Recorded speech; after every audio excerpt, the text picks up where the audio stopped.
نے نہیں روکا، انہیں قرآن نے روکا ہوا ہے، قرآن نے روکا ہوا ہے۔ تو آپ فرماتے میں پوچھوں گا کہ قرآن نے کیوں روکا ہے؟ تو جواب آئے گا کہ اس لیے کہ قرآن اپنا حق مانگ رہا ہے۔ قرآن کا حق خود قرآن ہی لے گا، نہ میں خدا ہو کے لوں گا، نہ آپ مصطفیٰ ہو کے لیں گے۔ آپ اپنی جگہ شفاعت کریں، میں اپنی جگہ اپنے بندوں کو معاف کروں، قرآن اپنا حق خود ہی لے گا۔ تو قرآن نے روکا ہوا ہے۔ تو یہ کہ اگر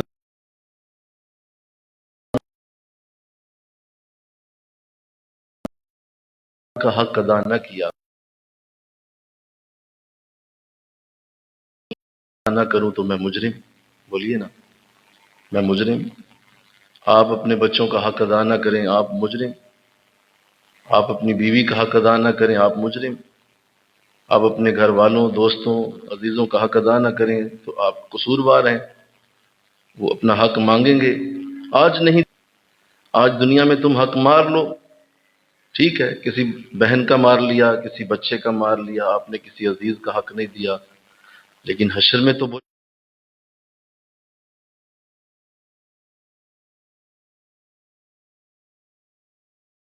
تمہیں یہاں اگر اس کے لیے موقع مل گیا ہے کہ تمہیں لگتا ہے کہ کوئی بات نہیں، کون سا کسی نے پوچھا ہے، اور میں بڑا بھی ہوں، کون سا مجھ سے کسی نے بات کرنی ہے، اگر کرے گا بھی تو میں ڈانٹ دوں گا آگے سے، تو ڈانٹ لو، لڑ لو آگے سے، لیکن حشر کے دن تمہیں دینا پڑے، واپس کرنا ہے۔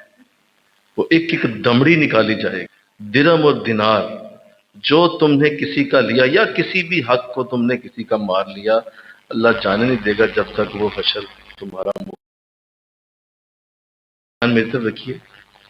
تو یہ بہت بڑا نازک مسئلہ ہے، جب اتنے حق ہم نے دینے ہیں اور وہ معاف نہیں ہونے، انہی میں سے ایک حق قرآن کریم کا بھی ہے۔ قرآن کریم کا بھی ہم پہ حق ہے، اور وہ اسی طرح ہے جس طرح آپ دیکھیے کہ اللہ نے ہمیں کتنی نعمتوں سے سرفراز کیا، ماں باپ دیے،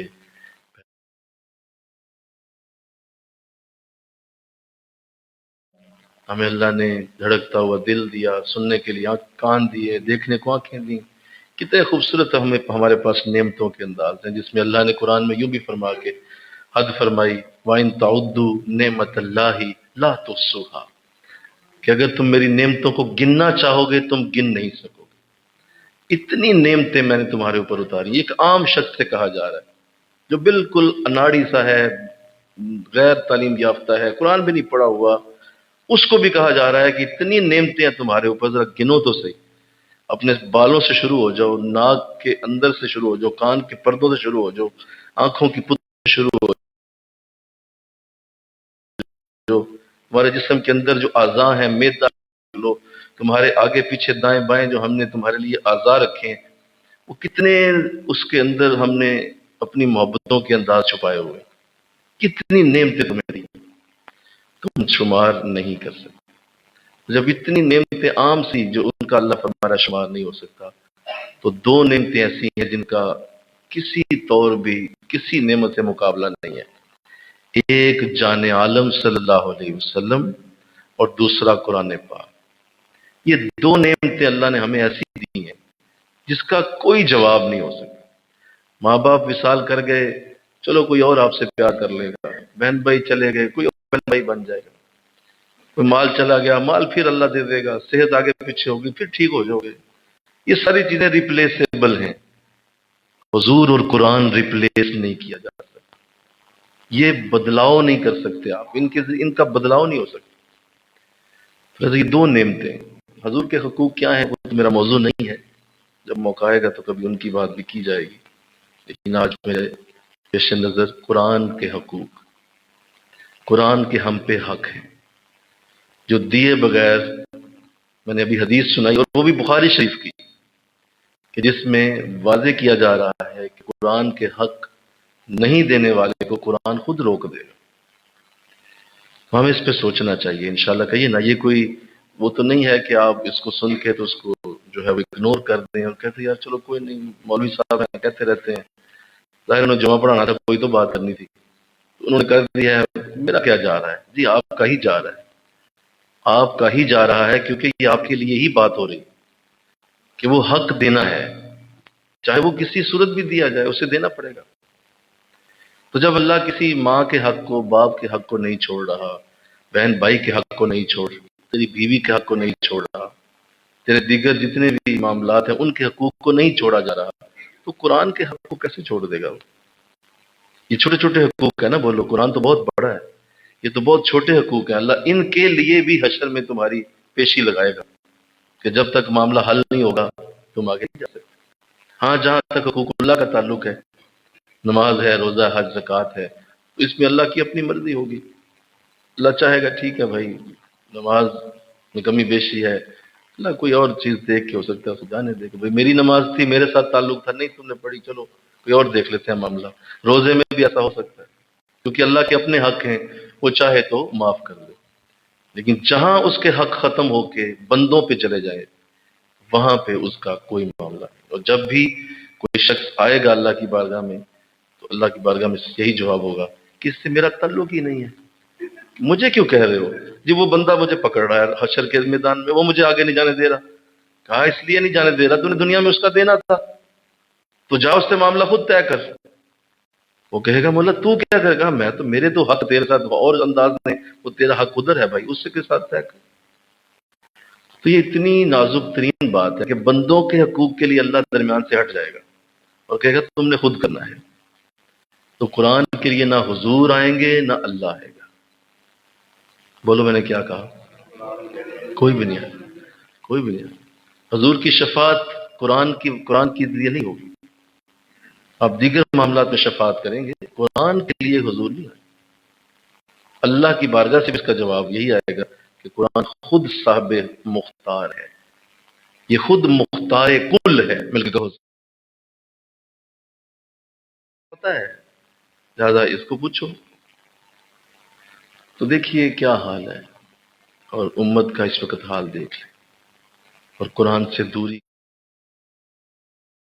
اس کو دلوں میں ٹٹول کے دیکھ لیں کہ اس وقت قرآن کے لیے دل میں کتنا جذبہ ہے، قرآن کے لیے کتنا ہمارے دل میں پیار ہے، محبت ہے، اور کتنا دل کے اندر ایک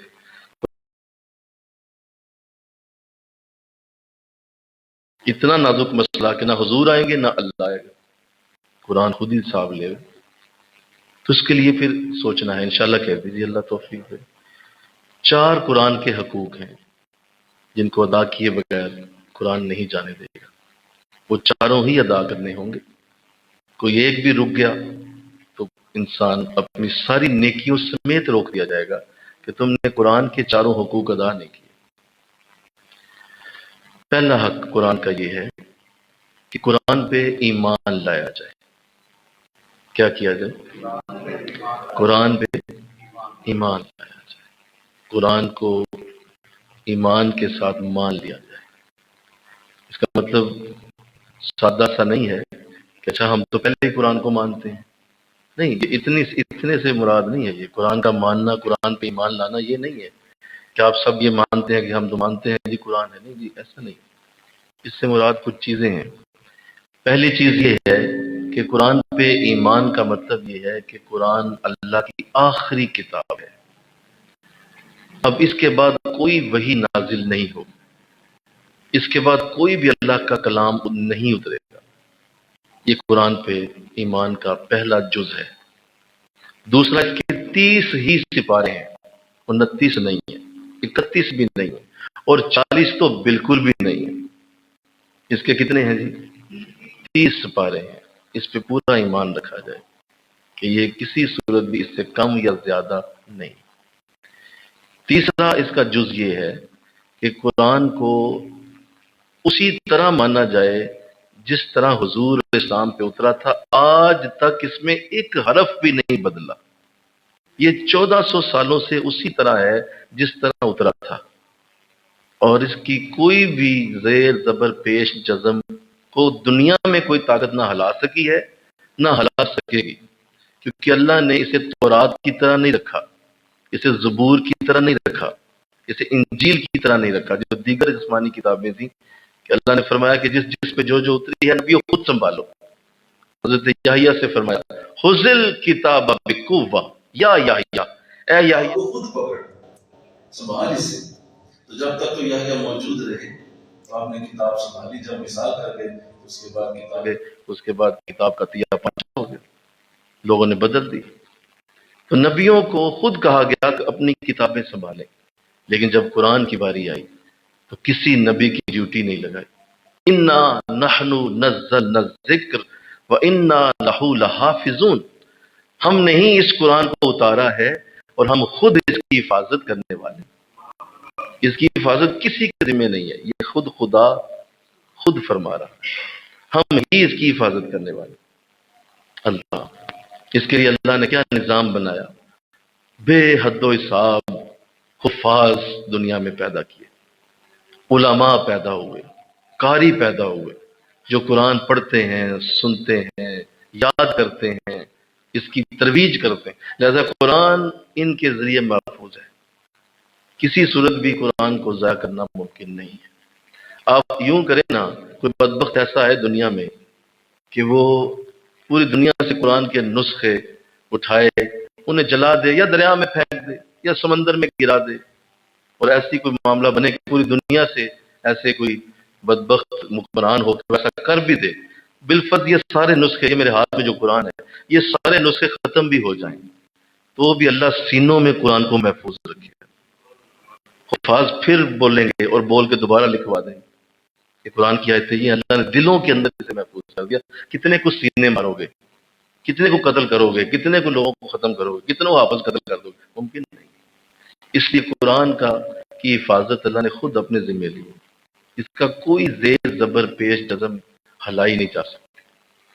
کوئی بھی اس کی کوشش کرے گا وہ ضرور اس کو دیکھے گا کہ وہ پکڑی جائے گی. دنیا میں کسی بھی جگہ کوئی شخص بھی اگر قرآن کو بدلنے کی کوشش کرے گا وہ کسی صورت ایسا نہیں کر سکے گا. یہ اللہ کی کتاب محفوظ ہے. مجھے کہو سبحان اللہ. محفوظ کیا ہے. اور پھر اسی طرح سنیے، اگر قرآن محفوظ ہے تو قرآن کو پڑھنے والا بھی محفوظ ہے، پڑھنے والا بھی محفوظ ہے، قرآن کو سمجھنے والا بھی محفوظ ہے، قرآن کے ساتھ تعلق رکھنے والا بھی محفوظ ہے، کیونکہ جو جو اس کے ساتھ جڑتا جائے گا وہ بھی محفوظ ہوتا چلا جائے گا. لہذا اس کو محفوظ کتاب جانا جائے کہ یہ اللہ کا دیا ہوا ایسا اعلیٰ معجزہ ہے کہ جس کو ہم آج بھی اپنی آنکھوں سے دیکھ رہے ہیں. باقی تمام معجزے اپنے وقت پہ آئے اور ختم ہو گئے، قرآن کا معجزہ ہم اپنی آنکھوں سے ملاحظہ کر رہے ہیں، ہم دیکھ رہے ہیں، اور قرآن کی عزت کو اپنی آنکھوں سے بلند ہوتے ہوئے بھی دیکھ رہے ہیں کہ ہر آنے والا دن قرآن کا دن ہے، ہر آنے والا دن قرآن کی عزتوں کا دن. الحمدللہ. تو یہ پہلا ہے قرآن کا حق کہ اس پہ ایمان لایا جائے. اس کے میں نے اجزاء آپ کے سامنے رکھے ہیں، یہ قرآن کا پہلا حق ہے. دوسرا قرآن کا حق یہ ہے، الحمدللہ اللہ ہمیں ان حقوق پہلا حق اللہ نے ہمیں عطا کیا. ہم مانتے ہیں کہ یہ اللہ کی کتاب ہے، بولیے. ہم مانتے ہیں یہ آخری کتاب ہے. ہم مانتے ہیں کہ یہ اللہ کی بارگاہ سے اسی طرح اترا جس طرح آج ہے، یہ کبھی بھی بدلا نہیں جا سکتا. پھر قرآن کا دوسرا حق یہ ہے کہ قرآن کریم کی تلاوت کی جائے، اس کو پڑھا جائے اور اس کی تلاوت کا حق ادا کیا جائے، اور ہر صورت اپنے اوپر لازم کر لیا جائے کہ کوئی دن تلاوت قرآن کے بغیر نہ ہو. اور اپنے اوپر اس طرح سے قرآن کو لازم کرو جس طرح تم کھانا اور پینا اپنے اوپر لازم رکھتے ہو، ایسے ہی قرآن کو اپنے اوپر لازم کر لو. اور جسے قرآن کی تلاوت ابھی پڑھنی نہیں آتی وہ جلد از جلد اس کا انتظام کرے، اس سے پہلے کہ اس کی آخری سانس اور ہچکی آئے اور اس کو موت ہونا پڑے اور اس کا وقت ختم ہو جائے. قرآن کے لیے وقت دے. کسی قاری کے پاس جائے، اس سے کہے کہ مجھ سے بے شک پیسے لے لیں، مجھے مہینے 2 میں قرآن سکھا دیں تاکہ میں آیات قرآنی پڑھ سکوں، قرآن کی آیات کی تلاوت کر سکوں. اور تلاوت قرآن کو بہترین انداز سے کرنا یہ قرآن کا حق ہے کہ آپ نے قرآن کو نکھار نکھار کے پڑھا. قرآن میں اللہ نے فرمایا وَرَتِّلِ الْقُرْآنَ تَرْتِيلًا، تم قرآن کو جب پڑھو تو خوب ٹھہر ٹھہر کر نکھار نکھار کر پڑھو، اس کے اندر خوبصورتی بناؤ، کہ جب تم قرآن پڑھ رہے ہو تو الفاظ کی ترتیب اتنی خوبصورت بنے کہ جی چاہے کہ ایک شخص پڑھتا رہے اور میں سنتا جاؤں۔ اتنا اچھا قرآن پڑھنا اپنے اوپر لازم کر، انشاءاللہ کہہ لیجیے۔ اور اللہ نے اس کے اندر ایسے خوبصورت انوار رکھے ہیں کہ اگر کوئی تھوڑی سی بھی کوشش کرے تو اس کے لیے قرآن کو صحیح پڑھنا بہت آسان ہو جاتا ہے۔ وَلَقَدْ يَسَّرْنَا الْقُرْآنَ، بے شک ہم نے قرآن کو آسان کر دیا۔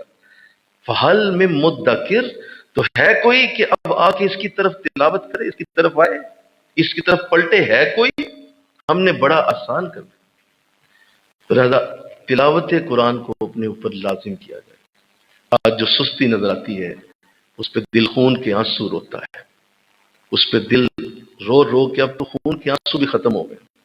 پانی کے آنسو تو کب کے ختم ہو گئے، خون کے آنسو بھی ختم ہو گئے۔ کتنا لوگ قرآن سے دور، اور قرآن کی جو تلاوت ہے اس سے اتنا بھاگے ہوئے کہ اس کی طرف توجہ تو دور کی بات، کوئی کہہ کے کھپ جائے پھر بھی قرآن کی تلاوت کا ایک رجحان نہیں بنتا۔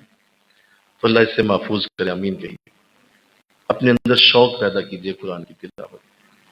حضرت عثمان غنی رضی اللہ تعالیٰ عنہ، آپ کے بارے میں آتا ہے کہ آپ قرآن کی تلاوت اتنی فرماتے تھے کہ ایک رکعت کے اندر 2 رکعت شروع کرتے، ایک رکعت میں ہی پورا قرآن پڑھ دیتے تھے آپ، پورا قرآن تلاوت کر دیتے تھے ایک رکعت میں۔ اور لوگ پوچھتے حضرت اتنا قرآن پڑھتے ہیں، ہم سے تو نہیں پڑھا جاتا، ہم تو اتنا نہیں پڑھ پاتے۔ تو آپ نے ارشاد فرمایا کاش تمہارے دل صاف ہوتے تو تم قرآن سے کبھی نہ تھکتے۔ اصل میں تمہارے دل گندے ہیں، تمہارے دلوں میں ظرف نہیں ہے، تمہارے دلوں میں گندگیاں ہیں، اس کی وجہ سے تم قرآن سے تھک جاتے ہو، قرآن سے تمہیں تھکاوٹ ہو جاتی ہے۔ اگر دل صاف ہو جائیں تو قرآن سے کبھی تمہیں تھکاوٹ نہ، قرآن تمہیں اتنا مزیدار لگے کہ تم مسلسل قرآن کی طرف ہی توجہ رکھو۔ اللہ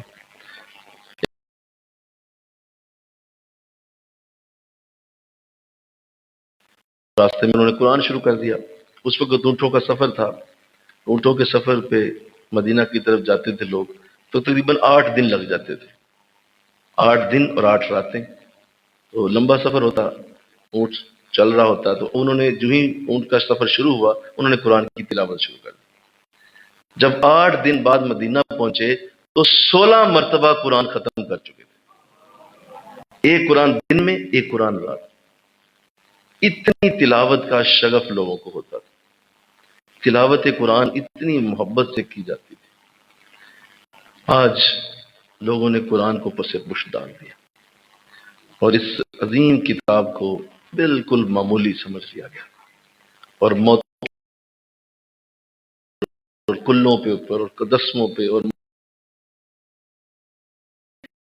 یا کوئی جس کی جان نہیں نکل رہی کھولو سورہ یاسین پڑھو، یا اپنے والد صاحب کی قبر پہ پڑھ کے آؤ، یا والدہ کی قبر پہ جا کے۔ یہ قبروں پہ پڑھنے کے لیے اترا ہے، یہ قبروں کے لیے اتارا گیا، قبروں پہ جا کے پڑھتے ہو، یہ قبروں کے لیے اتارا، اس قبروں کے لیے تو اور تھی۔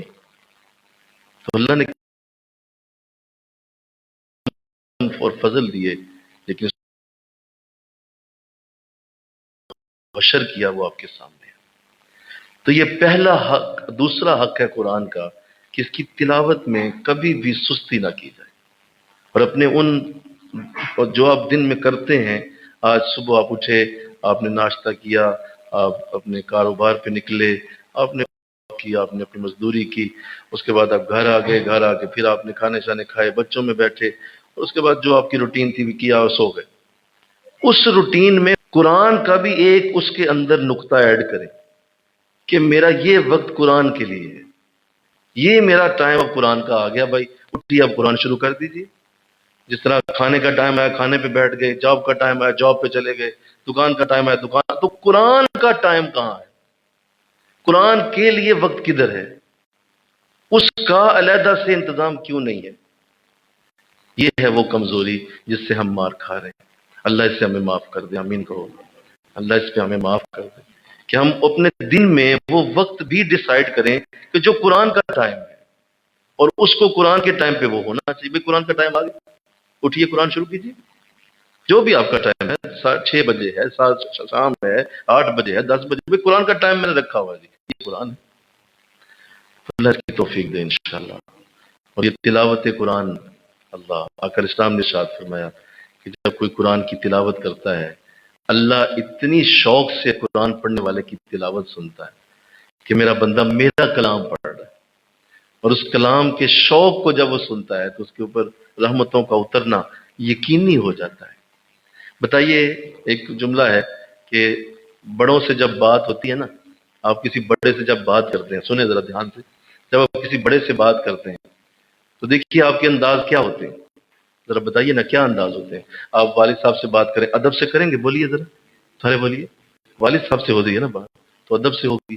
آپ اپنے مرشد سے بات کریں تو بولیے، دھیان ذرا صحیح ہوگا، اپنے کپڑے سیٹ کر لیں گے، بات کرنے میں سلیقہ ہوگا، الفاظ کا چناؤ بہتر ہوگا۔ میرے شیخ ہیں، میرے مرشد ہیں، ادب کے مقام پہ ہیں، احترام کے مقام پہ ہیں، تو میں ذرا دھیان سے بات کروں۔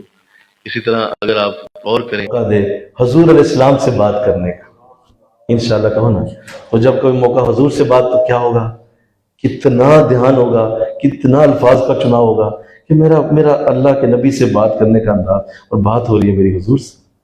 تو بتائیے، جب بڑے سے بات ہوتی ہے تو اس کا ریفلیکشن تمہارے جسم پہ ضرور آتا ہے۔ دیکھیے نا، آپ پرنسپل کے دفتر میں چلے گئے ہیں، ہم یونیورسٹی میں پڑھاتے ہیں، ہم جاتے ہیں اپنے بڑے کے پاس تو ساتھ ہی اپنے کپڑے سیٹ کر لیتے ہیں، دھیان کو بھی بڑے ہیں ان سے بات کرنی ہے، ذرا دھیان سے بیٹھنا ہے، کیوں بڑے ہیں۔ تو اب دیکھیے کہ اب جو ہی بڑے کے پاس 2 منٹ کے لیے گئے ہیں، آپ کا سراپا اسی وقت بدل گیا ہے۔ اور اگر روز آپ اللہ سے بات کریں، بدلو گے نہیں تم یار؟ بولو نا یار، کتنا بدلے گا، کیسے قرآن بدل دے گا تم؟ روز تمہاری اللہ سے بات ہو رہی ہے، روز اس بڑے سے بات ہو رہی ہے، روز اس بڑے سے بات ہو رہی ہے جو سب سے بڑا ہے، جو کائنات کا سب سے بڑا خالق، اس سے تمہاری روز بات ہو، تو بتائیے کیسے اس کا جسم و روح پہ اثر آتا ہے؟ وہ روح پہ اثر آتا ہے، ضرور آئے گا۔ تو 1 دن کی تلاوت، 2 دن کی، 3 دن کی، 4 دن کی، جس نے 4 مہینے کر لی، 1 سال کر لی، 2 سال کر لی، 4 سال، 20 سال، آپ اندازہ کریں اس کے جسم و روح پہ قرآن کیا نقش و نگار ڈال دے گا، کیسے نقش ہوں گے اس کے جسم و روح پہ۔ روز قرآن کا نور، روز قرآن کا نور، روز قرآن کا نور اس کے جسم سے ٹکراتا ہے، روز قرآن کی آیات اس کے چہرے پہ پڑتی ہیں، روز قرآن کی آیتیں اس کی آنکھوں کے ساتھ مس ہوتی ہیں، روز قرآن کی آیتیں اس کے کانوں کے اندر جاتی ہیں، روز قرآن کی آیات اس کے دل کے ساتھ تعلق رکھتی ہیں۔ تو بتائیے، یہ دل نرم کر کے اس کے اندر تک جذب کرنے کی طاقت بھی خود ہی رکھتا ہے۔ یہ جذب بھی ہو جائے گا اور دل کو نرم بھی کر دے، کیونکہ قرآن ہے۔ تو اس کی تلاوت کو اللہ نے بڑی برکت دی ہوئی، بڑی برکت دی ہے۔ اور قرآن کی تلاوت ایک حسرت ہے فرشتوں کے لیے، کیونکہ خود پڑھ نہیں سکتے۔ جب کوئی پڑھتا ہے قرآن تو فرشتے اس کے ارد گرد اکٹھے ہو جاتے ہیں، قرآن سنتے ہیں کہ یہ قرآن پڑھ رہا ہے، اور چونکہ ان کے لیے یہ پڑھنا ممکن نہیں ہے نا، تو ان کو بڑی حسرت ہوتی ہے، پھر وہ قریب آ جاتے، اور قریب اور قریب آتے ہیں، یہاں تک کہ اتنا شوق سے قریب آ جاتے ہیں کہ ایک فرشتہ اس پڑھنے والے کے لبوں پہ اپنے لب لگا دیتا ہے، کتنا پیارا قرآن پڑھ رہا ہے۔ تو اللہ اس امت کو عطا فرمائے اور تلاوت کرنے کی طرف ذہن بنے، سوچ بنے، ذہن سازی قرآن کی تلاوت کی طرف۔ اللہ دوسری ہے، یہ بھی تھوڑا تیز پڑھا جاتا ہے، زیادہ آہستہ پڑھیں گے تو مشکل ہو جائے گی، تھوڑا سا تیز ہوتے ہیں یہ لوگ، تاکہ تراویح انداز صحیح رہے، لوگ پڑھتے رہیں اور رکوع و سجود مکمل کیا جائے۔ تو تراویح کا انداز جو ہے قرآن کا، یہ تیسرا ہے۔ چوتھا جو قرآن کا انداز ہے وہ قرہ حضرات کا ہے، جو سٹیج پہ ساؤنڈ سسٹم میں قرآن پڑھتے ہیں۔ وہ بڑا پیارا انداز ہوتا ہے، نکھر نکھر کے قرآن پڑھا جاتا ہے۔ بولیے، ایک ایک آیت کو نکھار نکھار کے اونچ نیچ دیکھی جاتی ہے، اور آواز کے ساتھ اس کو پڑھا جاتا ہے، لوگ نوٹوں کی گڈیاں پھینکتے ہیں، واہ کیا تلاوت کی قاری صاحب۔ تو یہ چوتھا انداز۔ اب مزے کی بات یہ ہے، یہ چاروں ہی انداز اللہ کو مطلوب نہیں۔ بولیے، کیا کہا میں نے؟ اللہ کو یہ چاہیے ہی نہیں۔ ہم جن چاروں سے پڑھ رہے ہیں، گھروں میں، حفظ میں، تراویح میں اور سٹیج پر، یہ چاروں ہی اللہ کو مطلوب نہیں۔ اللہ یہ چاروں ہی نہیں چاہتا۔ اللہ کیا چاہتا ہے؟ افلا یتدبرون القرآن، تم قرآن پہ غور کیوں نہیں کرتے؟ اللہ کو یہ مطلوب ہے ہم ساری قوم مل کر جدھر وہ چاہتا ہے نہیں جا رہے، اور جدھر خود لے کے جا رہے ہیں قرآن کو وہ چاہتا نہیں. وہ تو قرآن ایسے پڑھانے نہیں چاہتا تجھے، وہ تو چاہ رہا ہے رکو اور اس کو تسلی سے غور کر کے پڑھو، سمجھو. اللہ تو اللہ توفیق دے دے. یہ اتنا بڑا معاملہ ہے کہ آپ کو شیطان پتہ کیا کرے گا؟ نمازی بنا دے گا، آپ کو تہجد بھی پڑھائے گا، وہ آپ کو بڑے اور نیکیوں کے کاموں میں لگائے گا، وہ آپ کو درود شریف پڑھوا دے گا، وہ آپ کو امامے پہنوا دے گا، وہ آپ کو بڑے بڑے اور کام کروا دے گا، اور آپ کو مطمئن رکھے گا کہ دیکھ اتنی نیکیوں کے کام تو کر رہا ہے، اتنی نیکیوں کے کام تو کر رہا ہے، قرآن ترجمے سے نہ بھی پڑھ خیر ہے، تفسیر سے نہ بھی پڑھ خیر ہے، تیری تو عمر گزر گئی ہے، تو بچے ہیں کل کے، ان کو کیا بتاؤ، تو بڑا عمر والا ہے، اب سارا کچھ ہو گیا، لہذا وہ تمہیں مطمئن رکھے گا. حضرت ابن جوزی رحمۃ اللہ علیہ کا کاش یہ جملہ جو میں نے اس دور میں پڑھا جب حضرت صاحب سے نئی نئی بیعت کی تھی، تو یہ جملہ میری بڑی اصلاح کر گیا. حضرت ابن جوزی رحمۃ اللہ علیہ اپنی کتاب تلبیس ابلیس میں ایک جملہ لکھتے ہیں. آپ فرماتے ہیں کہ شیطان کے جال اتنے ہیں، اتنے جال ہیں، اتنے جال ہیں کہ ان کو شمار کرنا ممکن نہیں ہے. جس طرح اللہ کی نعمتوں کو کوئی نہیں گن سکتا نا، بولیے، ایسے ہی شیطان کے جالوں کو بھی کوئی نہیں گن سکتا. وہ اتنے جال رکھتا ہے بندے کو پھنسانے کے. ان میں سے ایک آپ یہ لکھتے ہیں کہ اس کا جال ایسا ہے جس میں بڑے بڑے پھنس جاتے ہیں. وہ 100 نیکیاں کروائے گا ایک گناہ کروانے کے لیے. ذرا بولو، کیا بولو؟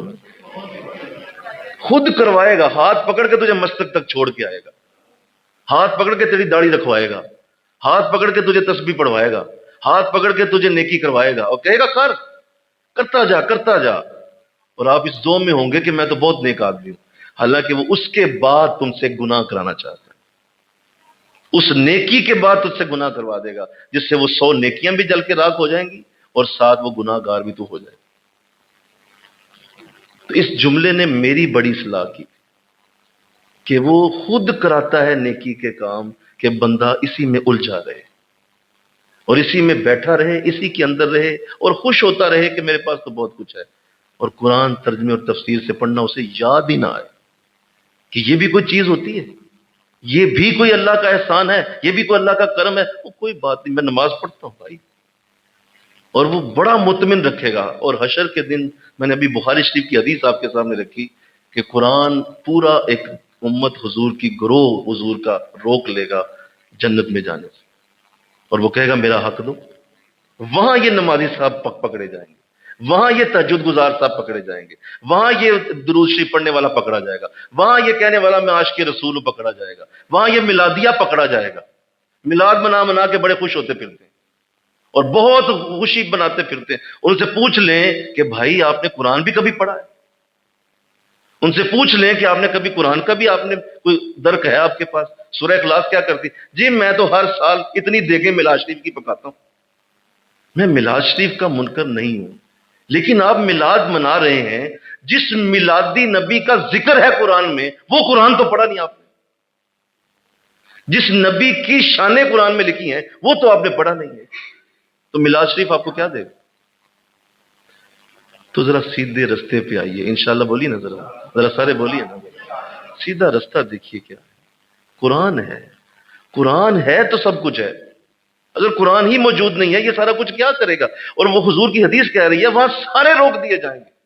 وہ جتنے بھی ہوں گے جنہوں نے قرآن کا حق نہیں دیا ہوگا، چاہے وہ کتنا ہی نیک ہوگا، قرآن اسے روک دے گا اور کہے گا جی میرا حق دے کے جائیں. وہ کہے گا میں نمازی بھی ہوں، میں فلاں بھی ہوں. کہا جی وہ آپ اللہ رسول کے ہوں گے، میرا حق کدھر ہے؟ وہ آپ ان کے ہیں نا، آپ ان سے بات کریں. اللہ کی نماز تھی، درود شریف نبی کا تھا، آپ ان سے بات کریں جا کے، میرا حق مجھے دے. وہاں یہ سارے قابو آ جائیں گے، یہ جتنے بھی ایسے لوگ ہوں. تو شیطان کیا کرتا ہے؟ وہ آپ کے نفس میں یہ چیز ڈال دیتا ہے کہ کوئی مسئلہ نہیں. اور جو کوئی بھی ایسا کام کر رہا ہے قرآن کی ترویج کے لیے، وہ کہتے ہیں یہ یوز لیس چیزیں ہیں، ہم تو پہلے نیک لوگ کرتے رہے، کوئی ہمیں حاجت ہی نہیں ہے. حالانکہ قریب اس کے شمع جل رہی ہے جہاں قرآن کی برکت اور رحمت اتر رہی ہے. نہیں جائے گا. کیوں؟ اسے اندر سے اصل میں نا چین ہے. دیکھو نا، جو ہی آپ اندر سے بے چین ہوتے ہیں ساتھ ہی آپ شروع کر دیتے ہیں وہ کام. آپ کو بھوک لگی ہے، اب روٹی کی طرف جائیں گے، بولو نا۔ آپ کو پیاس لگی ہے، بولو، پانی کی طرف جائیں گے آپ؟ اندر سے بے چینی شروع ہوگی نا، اندر سے تکلیف بھوک لگ گئی، پیاس لگ گئی، اب پانی ڈھونڈو، اب روٹی ڈھونڈو۔ ایسے ہی جسے پتا ہوگا کہ قرآن میرے پاس نہیں ہے، وہ قرآن ڈھونڈے گا، وہ ڈھونڈے گا قرآن۔ کہاں ہے قرآن یار، مجھے بتاؤ، میں نے لینا ہے، میری ضرورت ہے قرآن۔ اصل میں ہمیں یہی نہیں پتا کہ قرآن ہماری ضرورت ہے، ہمیں جانتے ہی نہیں۔ تو یہ قرآن کو سمجھنا، یہ قرآن کا تیسرا حق ہے، اور یہی اصل حق ہے قرآن کا۔ مل کہو سبحان اللہ، بولو نا، اصل بولو، یہ صحیح حق ہے، اس کا اصل حق یہی ہے۔ اسی کے لیے حضور آئے، سمجھانے کے لیے۔ بھائی پڑھ تو عربی سارے لیتے تھے، نہیں سمجھے بات؟ عربی تو سارے پڑھ لے، اگر قرآن پڑھنا ہی ہوتا تو سارے عرب تھا، اس کے لیے قرآن پڑھنا کیا مشکل تھا، وہ تو انہی کی زبان تھی۔ حضور قرآن پڑھانے نہیں آئے تھے، بول دو نا ذرا، سارے بول دو، وہ آخر والے بولیں، حضور سمجھانے آئے تھے قرآن۔ اور بھائی اس میں یہ لکھا ہے، اس کے اندر یہ بات کی گئی، حضور تو سمجھانے ہے، پڑھانے تو نہیں ہے، پڑھانے تو مشکل ہی کوئی نہیں۔ ان کی تو اپنی الف لام میم ذالک الکتاب لا ریب فیہ، ان کے لیے کیا ہے؟ یہ تو ہمیں ترجمہ کرنا پڑتا ہے نا، عربوں کے لیے تو مشکل ہی کوئی نہیں تھی۔ تو حضور پڑھانے تو آئے ہی نہیں ہے، تو سمجھانے کے لیے، اور پھر اس کی حکمتیں بتانے آئے کہ قرآن کے اندر حکمتیں کیا کیا ہیں، کس کس الفاظ کے اندر کیا کیا حکمت ہے، وہ حضور نے بتائی۔ حضور کا اصل منصب بھی یہی تھا۔ لہذا میں مبارک دیتا ہوں اس شخص کو، خدا کی قسم، اس شخص کو میں مبارک دیتا ہوں جو پوری دنیا میں جو لوگ ایسا کام کر رہے ہیں کہ وہ قرآن کو سمجھانے پہ لگے ہوئے ہیں، وہ عین حضور کی فوٹو سٹیٹ بنے ہوئے ہیں۔ یہ حضور کی ہی اصل فوٹو سٹیٹ ہے نا، اصل طریقہ حضور کا تھا سمجھانا، تو وہ وہی کام کر رہے ہیں، سمجھانے پہ لگے، یار قرآن یہ ہے، قرآن یہ ہے، قرآن یہ ہے۔ تو اللہ اس کی توفیق دے دے انشاءاللہ، بولو اس کی اللہ توفیق دے دے، اور ہمیشہ اس پہ رہیے، اپنی اولادوں پہ رہیے، اپنی اولادوں کو دیکھیے، سمجھیے، دھیان کیجئے میری اولاد قرآن کتنا سمجھ رہی، اس کے لیے پورا انتظام کیجئے، اس کو کلاس کو لے کے دیجئے جہاں وہ قرآن سمجھنے کی طرف جائے۔ آپ دیکھیے گا یہ بڑا بڑا بڑا معجزہ ہے، یہ جو ہی آپ ایسا کریں گے یہ خود ہی اپنا کام شروع کر دے گا، تمہیں ہلنے نہیں دے گا۔ معجزہ کہتے ہیں جو تمہاری عقل کو حیران کر دے، قرآن تمہاری عقل کو حیران کر دیتا ہے، تمہیں حیران کر دے گا۔ ایسے ایسے تمہاری زندگی میں رنگ ہوں گے، تو پریشان ہو جائے گا، یہ کیسے ہو گیا؟ وہ اس وجہ سے کہ تیرے پیچھے قرآن آ گیا، اس قرآن نے تیری زندگی میں معجزے جیسی حالت پیدا کر دی۔ تو اللہ توفیق دے دے۔ یہ قرآن کا تیسرا حق۔ چوتھا قرآن کا حق یہ ہے کہ نہ صرف قرآن کو پہ ایمان لایا جائے، نہ صرف قرآن کو پڑھا جائے، نہ صرف اس کو سمجھا جائے، بلکہ سمجھ کر فوراً اس پہ عمل کیا جائے۔ سمجھ کر بولیے عمل، سمجھ لیا عمل، سمجھ لیا عمل، جو پڑھا عمل۔ حضرت ابوبکر صدیق رضی اللہ تعالیٰ عنہ فرماتے ہیں، ہم جب قرآن پڑھا کرتے تھے حضور سے، تو صحابہ کو آپ نے فرمایا کہ میں جب قرآن حضور سے پڑھتا تھا تو میں اس طرح پڑھتا تھا، جب حضور کا وصال ہو گیا تو صحابہ بیٹھے تھے تو گفتگو ہو رہی تھی، اس میں آپ نے یہ بتایا، فرمایا میں نے حضور سے جب قرآن پڑھا ہے تو میں نے ایسے پڑھا ہے جب تک ایک آیت کو سمجھ کر اس پہ عمل نہیں کرتا تھا میں اگلی آیت پڑھتا ہی نہیں تھا حضور۔ میں کہتا تھا حضور ذرا معاف کر دیں، میں ذرا پچھلی آیت پہ عمل کر لوں، اس کے بعد اگلی آپ سے پڑھ لوں۔ اگلی آیت تب پڑھتے جب پچھلی آیت پہ عمل کرنا۔ تو عمل سے زندگی بنتی ہے، جنت بھی جہنم بھی۔ یہ خاکی اپنی فطرت میں نہ نوری ہے نہ ناری۔ تو قرآن آیات کو جو ہی پڑھا جائے، سمجھ لیا، اب اس پہ عمل شروع کرو، اب اس پہ دیکھو کہ قرآن کیا کہہ رہا ہے اور اسی طرح کرنا ہے جیسے قرآن کہہ رہا ہے۔ اور اگر عمل کے بغیر پڑھا ہے تو پھر قرآن کا حق ادا نہیں ہوا، قرآن کا حق ادا نہیں ہوا، اب پھر عمل کوئی نہیں۔ اگر آپ دیکھیں کہ قرآن میں لکھا ہے اقیم الصلاۃ، نماز قائم کرو، تو نماز آپ نے قائم کرنی ہے تو قرآن پڑھا نا آپ نے۔ اور اگر آپ نے کہا آتوا الزکوٰۃ، قرآن نے سنایا آپ کو زکوٰۃ دو، تو زکوٰۃ دینی۔ قرآن نے کہا فَإِذَا قِرَأَتَ الْقُرْآنُ فَاسْتَمِعُوا لَهُ، جب بھی قرآن پڑھا جائے تو خاموش ہو جاؤ، تو خاموش ہو جاؤ، چپ ہو جاؤ، قرآن پڑھا جا رہا ہے۔ تو عمل اگر ہوگا تو قرآن کا حق ادا ہوگا۔ تو اس سے پہ اللہ توفیق دے دے، اس پہ اللہ توفیق دے دے۔ بڑے بڑے بے عمل قاری نظر آئیں گے آپ کو، بڑے بڑے بے عمل حفاظ نظر آئیں گے، حفظ بھی کیے ہوئے ہیں، قاری بھی ہیں، بڑا بڑا اچھا قرآن پڑھنے والے، لیکن عمل زندگی میں زیرو ہے۔ عمل کے اوپر آتے ہیں تو بالکل کھٹو ہیں اور بالکل ختم ہو جاتے ہیں، کیوں؟ عمل ہے ہی کوئی نہیں۔ بھئی قرآن اتنا اچھا پڑھ لیا، سمجھ بھی لیا، تو اب عمل کہاں ہے آپ کا؟ عمل دکھانا ہوگا۔ تو اللہ اس کی بھی توفیق دے دے انشاءاللہ۔ قرآن کہتا ہے ان رحمت اللہ قریب من المحسنین، بے شک اللہ کی رحمت نیکوں کے قریب ہے۔ تو جاؤ نیکوں کے قریب، اٹھو جاؤ نیکوں کے قریب جاؤ نا۔ پھر یہ کیا پڑھ لیا صرف اللہ کی رحمت نیکوں کے قریب ہے، تو قریب آپ کہاں ہیں؟ آپ تو نیکوں کے قریب نہیں پھٹکتے، آپ تو نہ کسی درس میں بیٹھتے ہیں نہ کسی اللہ والے کے پاس جاتے۔ قرآن پڑھا کیا پھر آپ نے؟ اٹھے جا کے نیکوں کے پاس بیٹھے۔ قرآن کہہ رہا ہے نیکوں کے پاس ہو جاؤ، پھر ذرا سا تو قریب ہونا پڑ جائے گا، کیونکہ قرآن کہہ رہا ہے نیکوں کے پاس ہے رحمت، اللہ کی رحمت نیکوں کے قریب، تو عمل کرنا ہوگا۔ اللہ کیا خوبصورت میرے قرآن کا اعزاز ہے، مل کے کہو سبحان اللہ، کہ یہ انسان کا پیچھا نہیں چھوڑتا جب تک اسے جنتی نہیں بنا لیتا۔ ہائے ہائے، بولو میں نے کیا کہا؟ نہیں چھوڑتا یہ پیچھا اس کا جب تک یہ اسے پوری طرح جنت میں داخل نہیں کرے، پیچھے پڑا رہے گا، یہ کر کر اور کر اور کر۔ اللہ تو اللہ عمل کی بھی توفیق دے دے انشاءاللہ۔ یہ قرآن کا چوتھا حق ہے۔ پھر قرآن کا پانچواں حق، یہ آخری حق، نہ صرف اس پہ ایمان لایا جائے، نہ صرف اس کی تلاوت کی جائے، نہ صرف اس پہ سمجھا جائے، نہ صرف اس پہ عمل کیا جائے، بلکہ قرآن کی تعلیمات کو جی جان کے ساتھ دنیا میں پھیلایا جائے۔ یہ اس کا حق ہے۔ ذرا بولو کیا ہے؟ سارے بولو، یہ اس کا حق ہے۔ یہ حق ہے اس کا کہ آپ نے اگر آیت قرآنی سنی، اب اس آیت قرآنی کو آپ نے لاک کر دیا تو یہ پکڑ لے گا تجھے۔ آپ نے اسے لاک کیوں کیا؟ آپ نے لاک نہیں کرنا، آپ نے آگے بتانا لوگوں کہ قرآن میں یہ لکھا ہے، قرآن میں یہ بات کی گئی ہے۔ اب دیکھیے، جب قرآن کو پھیلانے والا دنیا کے اندر جب کوئی قرآن کی بات کرے گا تو کیسے کرے گا؟ جب تک خود پڑھا نہیں ہوگا، بلکہ کہو نا سبحان اللہ، جب تک خود سمجھا نہیں ہوگا، جب تک خود عمل نہیں کیا ہوگا، سارا کچھ کر کے اب قرآن کہہ رہا ہے اب دنیا میں لوگوں کو بتاؤ میرے بارے میں، بتاؤ میرے اندر کیا ہے۔ تو یہ آیات قرآنی کو پھیلانا یہ بھی اس کا حق ہے، اور اس کے لیے پھر اپنی پوری جان لڑا دینا کہ اللہ میرے ذریعے قرآن کی آیات کسی طرح پھیل جائے۔ اپنی اولادوں میں سے کسی ایک کو قرآن کے ساتھ جوڑ کے حفظ کی طرف لے جاؤ، عالم قرآن بناؤ۔ یہ بھی قرآن کو پھیلانے کے برابر کہ میں نے اپنی اولاد میں ایک شخص کو قرآن کے ساتھ جوڑ دیا، تو اس کو بھی آپ نے حق ادا کر دیا۔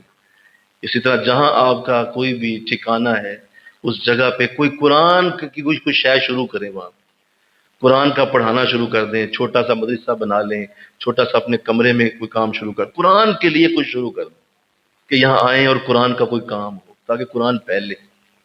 قرآن کے لیے کوئی ایسا انداز بنائیے کہ وہ پھر یا دیکھ لیں جہاں قرآن پڑھایا جا رہا ہے، جہاں قرآن کے لیے لوگ خدمت کر رہے ہیں، وہاں جائیں اور کہیں دیکھیے جی، نہ تو میرے پاس جگہ ہے، نہ میں کوئی مدرسہ کھول سکتا ہوں، نہ میں کوئی اور کام، دیکھیے میرے پاس مال ہے، چاہے 100 روپیہ ہی ہے، یہ لیں میری طرف سے رکھیں اور قرآن کو پھیلائیں۔ آپ دنیا آپ پڑھا رہے ہیں بچوں کو، یہ میری طرف سے پیسے لے لیں۔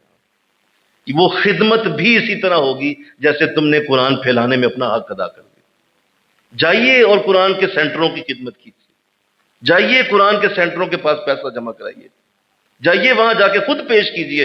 اپنا حق آپ نے ادا کرنا ہے، مولوی صاحب نے ادا نہیں کرنا۔ وہ مولوی صاحب اپنا کر رہے ہیں، آپ نے اپنا حق جا کے دینا، جناب یہ میرا حق رکھ لیں اور قرآن کا یہ سینٹر ہے، اس کو مزید اللہ برکت دے دے، تاکہ میرا پانچواں حق قرآن کا بولیے ادا ہو جائے، میرا ادا ہو۔ یہ لے جناب مال پیش کر دیا۔ تو یہ ہے قرآن کے حق۔ جب تک یہ پانچوں ادا نہیں ہوتے تمہاری جان وہ نہیں چھوڑے گا حشر کے دن۔ اس پہ اپنے اوپر گنڈ باندھ لو دل کے اوپر، بالکل کسی مخمسے میں نہ آنا۔ شفاعت والا نبی سائٹ پہ کھڑا ہوگا، اللہ ساری رحمتوں کے باوجود سائٹ پہ ہو جائے گا، قرآن اپنے سامنے کھڑا کر کے پوچھے گا میرا حق کہاں ہے۔ بلکہ عجیب بات سنیں آپ میرا نبی بڑی عزتوں والا ہے، بلکہ کہو نا سبحان اللہ، بڑی برکتوں والا ہے، شان ہے حضور، اس میں کوئی شک نہیں۔ آپ کی ذات کریمہ کی عزتوں کا کوئی اندازہ نہیں لگا سکتا۔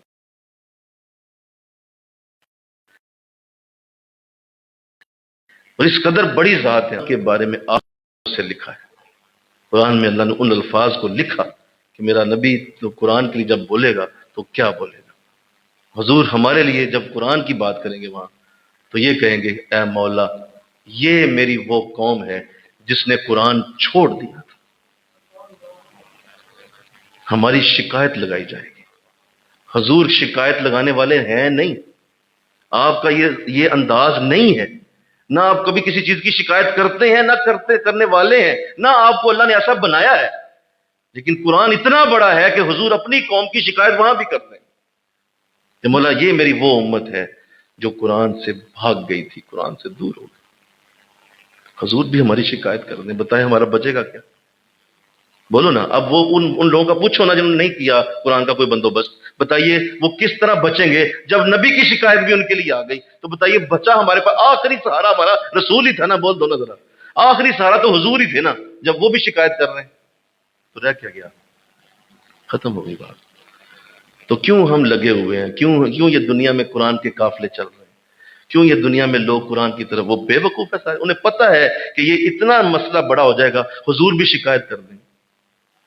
بھائی تیرا باپ ہی تیرے سے پیچھے ہٹ جائے تو بتائے باپ پیچھے ہٹ گیا کیا کرو گے؟ مرشد ہی تیرے سے ہاتھ اٹھا گیا اور مرشد کہے گا اس کو مولا خود سام تو بتاؤ مرشد بھی چلا گیا تو کون تو سامنے کیا کرو گے؟ باپ چلا گیا، مرشد، باپ تو خیر وہاں ہوگا ہی نہیں نا. ماں باپ رشتے سب ختم، یہ تو کوئی نہیں، اس کا تو رشتہ وہاں ہے ہی نہیں. مرشد ہوں گے تو وہ تو پیچھے ہٹ گئے، ادھر حضور بھی شکایت کر گئے. تو بتائیے آپ کدھر جائیں گے؟ قرآن ویسے اپنا حق مانگ رہا ہے، اب واپس دنیا میں جا نہیں سکتے کہ مولا مجھے موقع دے، 10 سال دے دے، کوئی ایک سیکنڈ بھی قرآن کی تلاوت کے بغیر نہیں گزاروں گا. واپس جا نہیں سکتے. بولو ایسا ہی ہے نا؟ بولیے. وہاں یہی سوچیں گے نا پھر کہ واپس تو جا نہیں سکتے، اب کدھر جائیں گے؟ تو ابھی تو موقع ہے، ابھی تو زندگی باقی ہے، ابھی تو کچھ دن ہیں. ذرا سارے انشاءاللہ کہہ دو نا، ان حقوق کو ادا کیجئے، ان حقوق کے لیے کوشش کیجئے.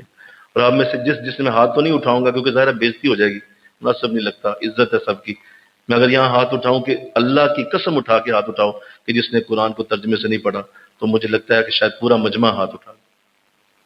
قسم اٹھاؤ اللہ کی، کس نے قرآن نہیں ترجمے سے پڑھا اور ہاتھ اٹھا دو تو میرا خیال ہے پورا مجمع ہاتھ اٹھا دے. بتائیے تو بتائیے مجھے کیا ضرورت ہے میں کسی کی بےزتی کروں؟ خود دیکھ لو، خود دیکھ لو کہ میرے پاس ابھی ترجمہ قرآن نہیں ہے تو اس کا کوئی انتظام میں شروع کروں.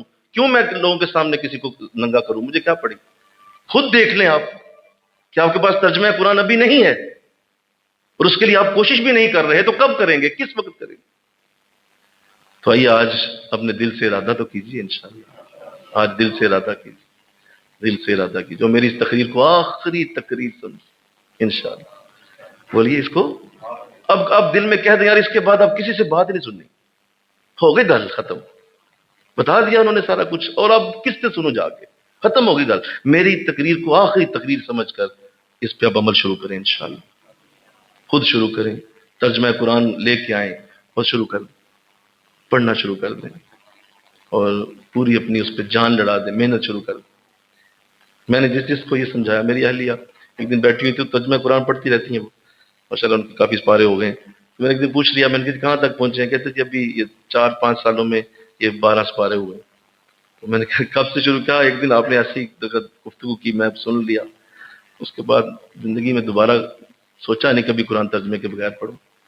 تو ترجمے سے پڑھ رہی ہوتی ہیں تو کرم اللہ کا خود آپ نے، مجھے تو نہیں پتا، میں نے کہا چلو پڑھتی ہیں پڑھتی رہیں. تو یہ تو اللہ نے خود ہی توفیق دینی ہے نا. بولو نا بھائی، آپ کے اوپر کو ہر وقت سرچ لائٹ لگا کے تو نہیں بیٹھا، یا میں آپ کو آپ کے پیچھے پیچھے بھاگتا پھروں کہ اب جنہوں میں نے کہا تھا پڑھا آپ نے کہ پڑھا آپ نے، میں کیوں پوچھوں گا آپ سے؟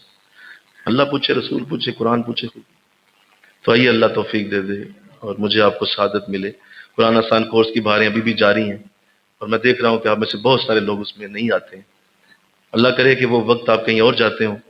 اگر آپ کہیں اور بھی نہیں جاتے تو پھر ٹھیک ہے، میں آپ کا ایک ظاہر ہے میری ڈیوٹی ہے، میں اپنی ڈیوٹی پوری کر رہا ہوں، لیکن آپ کو مجھ سے محبت نہیں ہے. مجھے آپ سے بڑی محبت ہے، میں آپ کی محبت کے لیے یہ بولتا رہتا ہوں، لیکن لگتا ہے کہ آپ مجھ سے ذرا بھی پیار نہیں کرتے. اور یہ اس وقت تک بات نہیں بنے گی جب تک دونوں طرف سے محبت نہ ہو. میں کہتا ہوں نا سبحان اللہ، محبت دونوں طرفہ ہوتی ہے جی، محبت یک طرفہ نہیں ہوتی، محبت دونوں طرفہ ہوتی ہے. تو ہمارا یہ کورس چل رہا ہے تو اس کے لیے اگر محبت ہے تو آئیں، پھر آپ بیٹھیں آ کے اس میں سنیں، اس میں قرآن کی باتیں سنیں، قرآن کی باتیں جانیں. یا نہیں آتے تو کسی اور جگہ چلے جائیں کہ چلو پیغام میں نے یہاں سے لے لیا، قرآن وہاں پڑھایا جا رہا ہے، وہاں چلا جاتا ہوں. تو اگر ہم سے محبت ہے تو محبت کا حق تو ادا کریں نا انشاءاللہ. بولیے ذرا اس محبت کا حق ادا کریں، قرآن کو پڑھیں، قرآن سنیں. اللہ مجھے آپ کو توفیق عطا فرمائے.